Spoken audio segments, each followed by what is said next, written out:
أعوذ بالله من الشيطان الرجيم قل هذه سبيلي أدعو إلى الله على بصيرة أنا ومن اتبعني وسبحان الله وما أنا من المشركين. شهر رمضان الذي أنزل فيه القرآن هدى للناس وبينات من الهدى والفرقان. السلام عليكم ورحمة الله وبركاته. بسم الله الرحمن الرحيم. الحمد لله رب العالمين والصلاة والسلام على أشرف الأنبياء والمرسلين وعلى من تبعهم بإحسان إلى يوم الدين. محترم حضرات، معمول کے مطابق آج بھی ہم احکامات سے متعلق چند آیتیں پڑھیں گے انشاءاللہ. ہمارے ساتھ آج 7 آیتیں ہیں. ان 7 آیتوں کو ہم سمجھیں گے انشاءاللہ، اور ان 7 آیتوں کے اندر 4 طرح کے مسائل ہیں. آیت نمبر 220 سے لے کر 226 تک یہ 7 آیتیں ہیں، انشاءاللہ ہم سمجھتے ہیں. فاعوذ باللہ من الشیطان الرجیم. بسم اللہ الرحمن الرحیم. وَيَسْأَلُونَكَ عَنِ الْيَتَامَى. آیت نمبر 220 ہے یہ. اس آیت کے اندر اللہ رب العالمین نے یتیموں کے بارے میں کچھ باتیں بتلائی ہیں. دراصل بات یہ ہے کہ صحابہ رضوان اللہ علیہم اجمعین کے گھروں میں یتیم بچے رہتے تھے، بہت سارے لوگ پرورش کیا کرتے تھے. تو آیت نازل ہوئی تھی، ان الذین یأکلون اموال الیتامی ظلما انما یأکلون فی بطونہم نارا. سورہ نساء کی آیت نمبر 10 ہے کہ وہ لوگ جو یتیموں کے مال کو غلط طریقے سے کھاتے ہیں گویا کہ وہ جہنم کی آگ کو اپنے پیٹ میں ڈالتے ہیں. ایک آیت. اور ایک آیت تھی سورہ انعام کی آیت نمبر 152. اس میں اللہ رب العالمین نے فرمایا تھا وَلَا تَقْرَبُوا مَالَ الْيَتِيمِ، کہ لوگوں تم یتیم کے مال کے قریب نہ جانا مگر اچھے طریقے سے. تو ان آیتوں کو سننے کے بعد صحابہ اکرام رضوان اللہ علیہم اجمعین کے اندر ایک ڈر محسوس ہوا کہ ہمارے پاس تو یتیم رہتے ہیں اور ان کا مال ہمارے مال کے ساتھ مکس ہے، اور ہم ایک ساتھ کھاتے پیتے رہتے ہیں، کہیں ایسا نہ ہو کہ کچھ چیز یعنی انجانے میں ہمارے پاس چلی جائے اور اللہ رب العالمین کے پاس ہمارا مواخذہ ہو. تو ان لوگوں نے کیا کیا، صحابہ نے کیا کیا، پیارے نبی صلی اللہ علیہ وسلم سے جا کر پوچھنے لگے. تو کہا وَيَسْأَلُونَكَ عَنِ الْيَتَامَى، کہ نبی آپ سے یہ لوگ یتیموں کے بارے میں پوچھ رہے ہیں.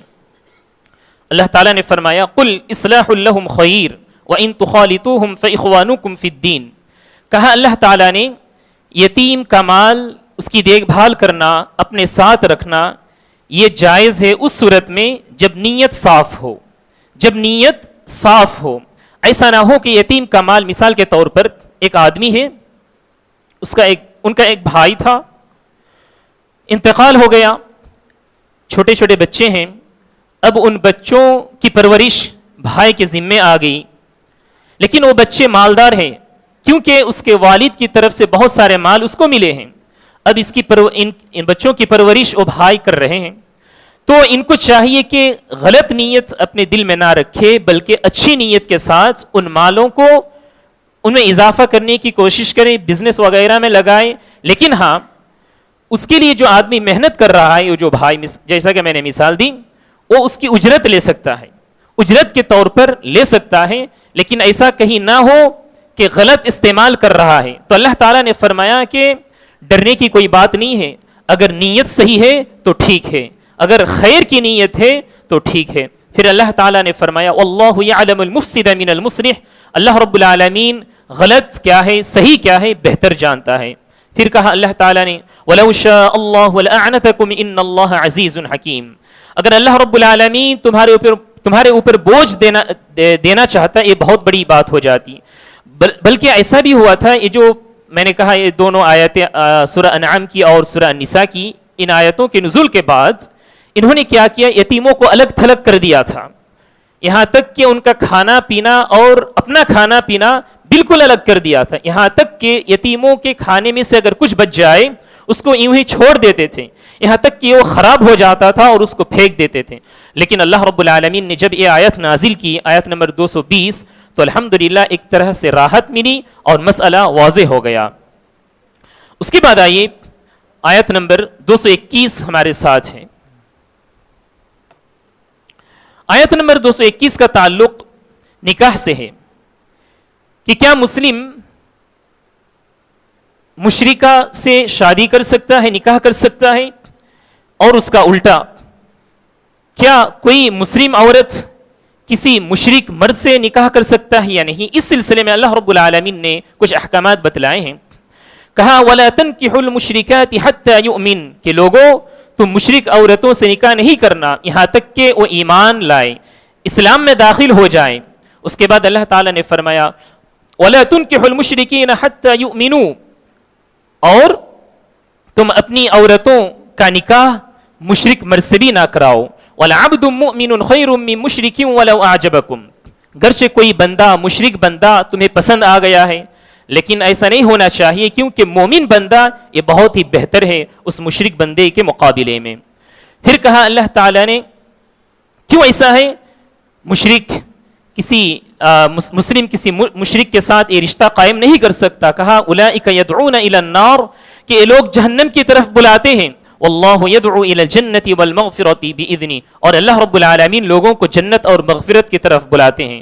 ویبین آیاتہ للناس لعلہم یتذکرون اور اللہ رب العالمین اپنی نشانیوں کو کھول کھول کر پیش کرتا ہے تاکہ لوگ ان سے نصیحت حاصل کر سکیں. محترم حاضرین، اس میں جیسا کہ سب سے پہلا مسئلہ آپ نے سماعت کیا کہ مسلم مرد مشرک عورت سے شادی نہیں کر سکتا، اسی طرح مسلم عورت مشرک مرد سے شادی نہیں کر سکتی، ایک بات تھی.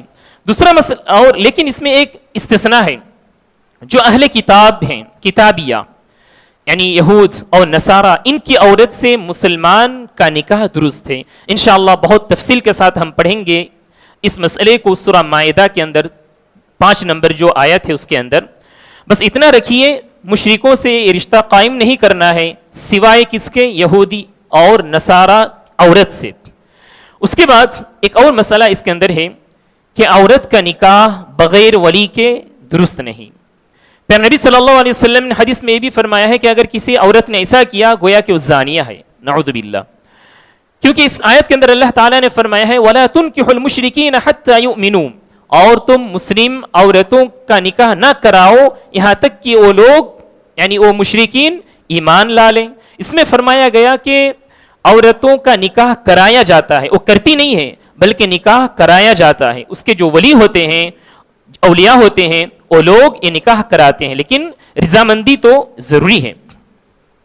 اس کے بعد کہا اللہ تعالیٰ نے یہ جو اگر کوئی پسند بھی آ جائے اس کے باوجود دین کو مقدم رکھنا چاہیے، دین کو ہمیشہ مقدم رکھنا چاہیے. علماء اکرام نے اس سے ایک مسئلہ استنباط کیا ہے کہ حدیث کے اندر جیسا کہ ہے کہ عورت کو نکاح کیا جاتا ہے 4 چیزوں کو دیکھ کر.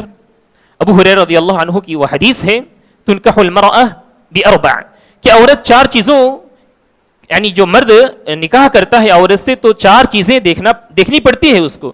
تو کہا کیا ہے، المال، حسب اور اسی طرح سے جو ہے جمال، اس کی خوبصورتی، 3 چیزیں ہوئی. چوتھی چیز ہے دین، کیا وہ دیندار ہی یا نہیں. پھر نبی صلی اللہ علیہ وسلم نے پھر کہا فاظفر بذات الدین لیکن دین کو تم ترجیح دو. تو کہا یعنی اس حدیث کو سامنے رکھ کر نکاح بیاہ میں رشتے ناتے میں ہمیں چاہیے کہ ہم زیادہ سے زیادہ دینداری کو سامنے رکھیں اور ترجیح دیں. اسی طرح حضرات اس کے بعد آیت نمبر 222 ہمارے ساتھ ہیں.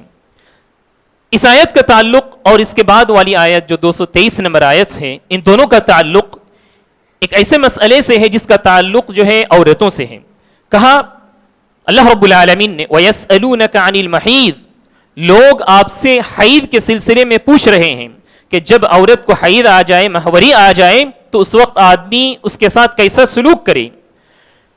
یہ سوال اس لیے آیا صحابہ کے ذہن میں کہ وہ لوگ یہودیوں کے ساتھ بسا کرتے تھے اور یہودیوں کے اندر یہ رواج تھا جب عورت حیض کے اندر آ جائے تو اس عورت کو الگ تھلگ کر دیتے تھے، اس کی بستر، کھانا پینا سب چیز الگ کر دیتے تھے، بالکل الگ تھلگ رہتے تھے، اس کو بہت ہی برا جانتے تھے.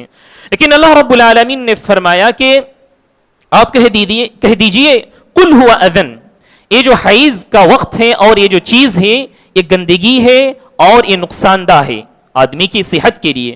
اس کے بعد کہا اللہ تعالیٰ نے فاعتزلوا النساء فی المحیض، حیض کے وقت مرد کو چاہیے کہ عورتوں سے دور رہے. جو حیض کی مدت ہوتی ہے اس مدت میں مرد کو چاہیے کہ عورت سے جماع کرنے میں دور رہے. اس کے بعد اللہ تعالیٰ نے یہ بھی فرما دیا کہ کب تک مرد عورت سے دور رہے، کہا وَلَا تَقْرَبُوهُنَّ حَتَّى يَطْهُرْنَ، یہاں تک کہ وہ پاک ہو جائیں. اچھا پاک کیسے ہوگی عورت؟ کہا دو صورتوں سے. ایک تو یہ ہے کہ وہ خون آنا بند ہو جائے، سب سے پہلی بات ہے. دوسری بات یہ ہے کہ جب وہ بند ہو جائے، خون کا آنا بند ہو جائے، تو عورت کو چاہیے کہ غسل کر لے، پاک صاف ہو جائیں. بہت سارے علماء اکرام نے یہ بھی فرمایا ہے کہ جماع کرنا جائز اس وقت ہو جاتا ہے جب خون کا آنا بند ہو جائے. یہ ضروری نہیں ہے کہ عورت غسل کرے، بس اتنا کافی ہوگا کہ وہ اپنی شرمگاہ کو پاک صاف کر لے. وہیں پہ علماء اکرام نے یہ بھی فرمایا ہے، بہت سارے علماء اکرام نے یہ بھی فرمایا ہے کہ غسل کرنا ضروری ہے، لیکن ہر حال میں غسل کرنا تو ضروری ہے عورت کو جب وہ پاکی صفائی یعنی کرنے کا ارادہ کرے. اس کے بعد آئیے حضرات، اسی مسئلے سے اور اسی موضوع سے اور بھی بہت سارے مسائل اس کے اندر ہے. کہا اللہ تعالیٰ نے فَأْتُوهُنَّ مِنْ حَيْثُ أَمَرَكُمُ اللَّهُ، کہ جب عورت کی یہ جو مدت ہے، خاص مدت، یہ جب ختم ہو جائے تب تم عام دنوں میں جس طرح سے رہتے ہو اسی طرح سے رہنے لگو عورت کے ساتھ، اور ان سے جماع اسی طرح کرو جیسا کرنا چاہیے. یہ بات اللہ رب العالمین نے اس لیے کہی کہ یہودیوں کے اندر ایک بات بہت پھیل گئی تھی کہ مرد کو چاہیے کہ بازو لیٹ کر عورت سے جو ہے اپنی شہوت پوری کرے، جماع کرے. ایک وقت ایسا تھا کہ ایک مہاجر کا نکاح ایک انصار عورت سے ہو گیا، اور یہ انصار جو تھے، یہ انصار ان کے آس پاس یہودی لوگ رہا کرتے تھے. تو جب اس مہاجر کا نکاح ہوا تو جب انہوں نے، اور مہاجر کا مطلب ہم سب جانتے ہیں جو مکے سے آئے تھے مدینہ، یہ لوگ مکے کے رہنے والے تھے. تو مکے والوں کا رواج یہ تھا کہ وہ مختلف طریقے سے جماع کیا کرتے تھے عورت سے. جب اس صحابی نے اس عورت سے، اس انصاریہ عورت سے جی ہاں جماع کرنا چاہا اپنے طریقے سے، تو انہوں نے انکار کر دیا کہ ہمارے پاس تو یہی طریقہ ہے کہ بازو لیٹ کر ہی جماع کیا جائے. نعوذ باللہ، انہوں نے ایسا ہی کہا. تو اللہ رب العالمین نے اس کے رد میں کہا کہ فَأْتُوهُنَّ مِنْ حَيْثُ أَمَرَكُمُ اللَّهُ، جس طرح سے اللہ رب العالمین نے تمہیں حکم دیا ہے اسی طرح سے ان کے ساتھ تم جماع کرو. اس کے بعد والی آیت میں بھی اللہ رب العالمین نے اور صراحتاً کہہ دیا کہ نساؤکم حرث لکم فأتوا حرثکم ان شئتم، عورتیں تمہاری بیویاں کھیتی کے مانند ہیں. فأتوا حرثکم ان شئتم، اور تم اپنی کھیت میں جس طرح سے چاہو آؤ. یعنی کہ اللہ رب العالمین نے یہ کہہ دیا کہ مرد عورت کے ساتھ جماع اپنے طریقے سے کریں، اس میں کوئی حرج نہیں. لیکن ایک بات یاد رکھنا، پیارے نبی صلی اللہ علیہ وسلم نے حدیث میں فرمایا ہے، جیسا کہ شیخ صدیق حسن خان رحمہ اللہ اپنی کتاب میں فرماتے ہیں کہ اتیان الزوجۃ فی دبرها حرام، لیکن مرد اگر پیچھے کے حصے سے اپنی شہوت کو مکمل کرنا چاہے لیکن یہ حرام ہے. تو یہ کچھ باتیں تھیں حیض وغیرہ کے سلسلے میں. اب آئیے آیا نمبر 224 ہے ہمارے ساتھ. اس کے اندر اللہ رب العالمین نے قسم کے بارے میں کچھ مسائل کا ذکر کیا ہے. کہا اللہ تعالیٰ نے وَلَا تَجْعَلُوا اللَّهَ عُرْضَةً لِأَيْمَانِكُمْ أَن تَبَرُّوا وَتَتَّقُوا وَتُصْلِحُوا بَيْنَ النَّاسِ وَاللَّهُ سَمِيعٌ عَلِيمٌ، کہ لوگوں اللہ رب العالمین کا نام لے کر تم قسم اس غرض سے نہ کھاؤ کہ اس کو اپنا آڑ بنا لو.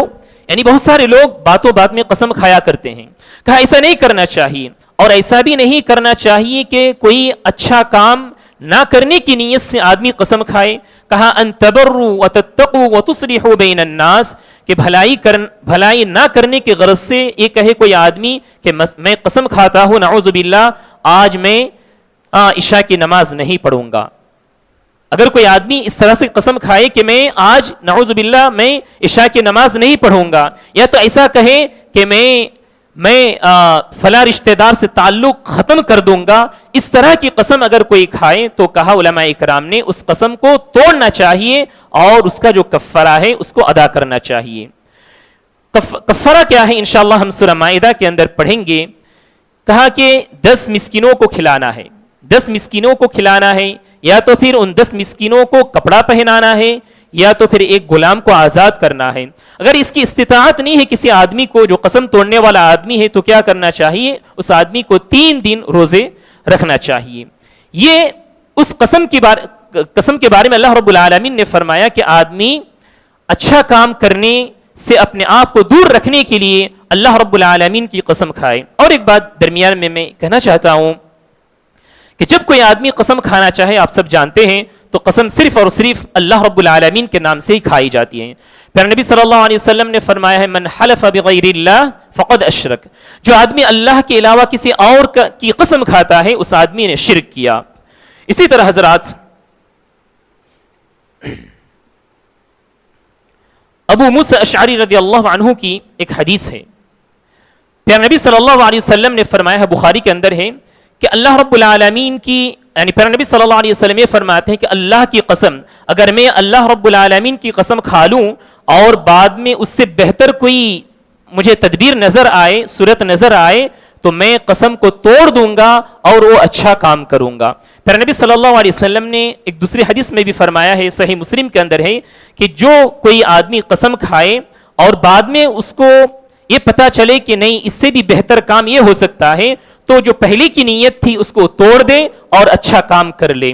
تو اس سے پتا چلا کہ اچھائی کرنے کے لیے جب آدمی قسم کھائے تو اس کو چاہیے کہ ضرور بس ضرور اس قسم کو توڑ دے اور اس کام کو کرے۔ اس کے بعد آئیے قسم سے ہی متعلق اور بھی کچھ باتیں ہیں۔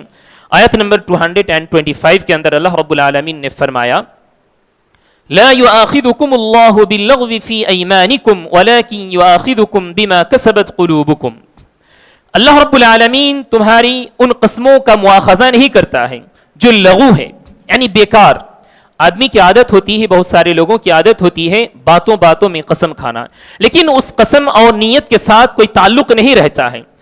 تو کہا کہ ایسی قسم کھانے کے بعد اگر اس کے مطابق آدمی عمل نہیں کر رہا ہے تو اس کو کفارہ دینے کی ضرورت نہیں ہے۔